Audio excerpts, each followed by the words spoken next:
Hey everyone, Collin here. I would love to share with you my LivWell story today. So I'm an only child. I'm from the area. I grew up in Oslo, Minnesota from when I was 5 years old till I was about 10 years old. That's when I moved into the farmstead. My parents moved to the farm, and that's a generational farm. My great-grandparents built it. My grandparents owned it. Then eventually my parents moved in, and they still own it today.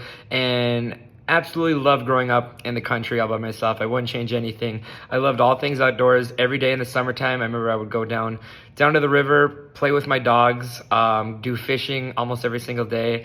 I was into hunting, like I said, anything outdoors, anything country boy would do and whatnot. But during this time, I was also into motocross racing. That's where my heart was at. I was actually diagnosed with diabetes when I was 9 years old. So it still affects me today. Again, I'm type 1 diabetic. But during this time, like I said, I was into motocross racing. I also did some football, but motocross racing was where my heart was at. I started riding racing dirt bike when I was a little kid. My dad got me my first dirt bike. I was 4 or 5 years old. I was so little, I actually had to have training wheels on my first dirt bike, and we would race. If you're not familiar with motocross, it's dirt bike racing. A bunch of dirt bikes get on a dirt bike track, and we race every single weekend. We would go to the track Friday night, hang out there with all our friends, race Saturday morning all day, and stay there, race again on Sunday all day, and then go home Sunday evening. And we did this every week during the summertime for years and years and years. As you can imagine, with motocross racing, I had a lot of injuries, a lot of broken bones and crashes during this time. When I was 15 years old, it was when I had a really nasty crash. I actually had a traumatic brain injury when I was 15. It was during a motocross race. I don't remember any of that day. It's like black. I don't remember any of it. What I was told what happened was I jumped over the finish line jump, and somehow I overjumped it and crashed, went over and over and over. I actually hit my head so hard my helmet split in half, and I don't remember anything about that. I was in the hospital for a really long time after that, and then that was right around August. So started my sophomore year of high school, not too much longer after that, and that was really tough. It was hard for me to keep attention, stay alert with school, and just it was so frustrating to me, right? Because it was like my brain just didn't operate the same way anymore. Even the way I talk, even my personality completely changed after this accident. So it completely changed my life. And it was really tough because after the accident, I had to quit all sports, motocross racing and football. Like I said, my heart was all with motocross, so that was the hardest thing for me to give up ever. I remember my mom told me when I got the news to no longer able to ride anymore. My mom said to me that, you know, Collin, one door shuts, another door opens. And this is so true. During this time, one of my best friends, he's my cousin, he's actually my best friend today. He was also in football with me, and he was getting into weightlifting, and he was getting like really strong. Like his squats were insane. He was getting muscles. He was getting all this attention. And I remember looking at him like, man, you know, I wonder if I stuck to it, I could look like him or I could be like him. So that's what got me into weightlifting. 15 years old, started getting a little bit more serious into weightlifting. Never really paid much attention to my diet. Even when I was diagnosed with diabetes, I would eat McDonald's, macaroni, cheese, fish sticks, nachos for dinner time. So I was never really into dieting until I really got into weightlifting. Then I really dialed in when I was about 15 after my accident. I really dialed into weightlifting. I started tracking, getting in lots of proteins, eating more whole foods, and yeah, taking it serious. When I was 16 years old, I got my first job at Planet Fitness and signed up for my first bodybuilding show at 17 years old. This was during high school.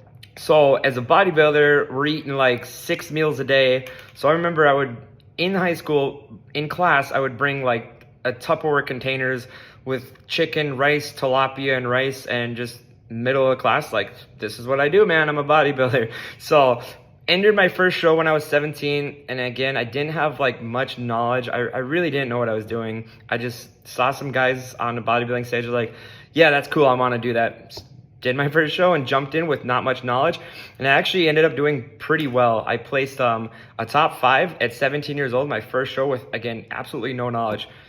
And I was like, dang, you know, if I took this serious, I might, I think I might have something kind of special here, right? So graduated high school in 2018. I went to East Grand Forks. Did my next bodybuilding show when I was 18, right after high school. Again, dialed in, took it a lot more seriously, and ended up placing 2nd overall at 18 years old. And this actually qualified me for a bigger show, which was in Pittsburgh, Pennsylvania. This was a national show. So how that works, you qualify for a national show and you place, say, top 2 in the national show, you get your pro card, like an Arnold Schwarzenegger, for example, was a pro. So that was my dream. I was like, you know what, that would be the coolest thing ever. I could be a pro bodybuilder at 19 years old. So again, locked in for a few months, prepped for that show. Didn't do as well as I wanted to in that show. No, I didn't do bad, but I didn't get my pro card. I didn't place where I wanted to. So that was really tough after that. And right around that time, that's kind of when COVID happened and all the shutdowns happened. This was actually my last bodybuilding show I ever did. And I was working at a GNC in the Columbia Mall here at the time. When COVID happened, the shutdown, I needed something to do. So of course, I was still weightlifting. I always have been into that since my accident. Even till the day, I'm always into fitness, exercise, and weightlifting. But I decided, you know what? Let's get my let's look into getting my personal trainer certification. So during COVID, that's what I focused on, and that's exactly what I did. I got certified as a personal trainer. Not really sure what I wanted to do with that, so I ended up getting a job at Orange Theory in Grand Forks here. I still work there today as a fitness coach, and it fits my personality perfectly. I absolutely love Orange Theory. It's if you're not familiar, it's a group fitness workout where everyone's doing about the same thing. It's functional strength training combined with cardio training, all led by a certified coach like me with loud music, and it's a lot of fun. Did that for a couple of years, and then I actually got my real estate license. It was one of my members at Orange Theory asked me, hey, yo, Collin, you know, you're pretty good at talking with people. Maybe this real estate thing might be a good option for you. And I said, yeah, sure. So gave it a shot. Again, I still do that today and absolutely love that. Then I was introduced to LivWell in 2024, and got my job here, got my feet in the door, and absolutely love my experience here at LivWell. I know that relating to like a bodybuilder is not very relatable, but back when I was doing these bodybuilding shows, bodybuilding absolutely ruined my relationship with food. I absolutely hated my diet. Again, it was 6 meals a day, nothing but whole foods. And if you're just even a little bit off of your meal plan, it's like you're cheating. So I had a pretty bad relationship with food at the time. I didn't enjoy any of the foods I ate. I remember it was, again, chicken and rice. It was just like scarf down this meal just so I can get to the next meal and not have to think about it. And those times when I would go off my diet, I would totally spiral out of control. And the guilt and the shame I felt after that was pretty bad, because I would be thinking in my head like, man, 60 days from now, I gotta step on stage like basically naked in front of like a bunch of people and you know, show them how well I dieted over the last months, and I'm screwing up right now. So that was really hard.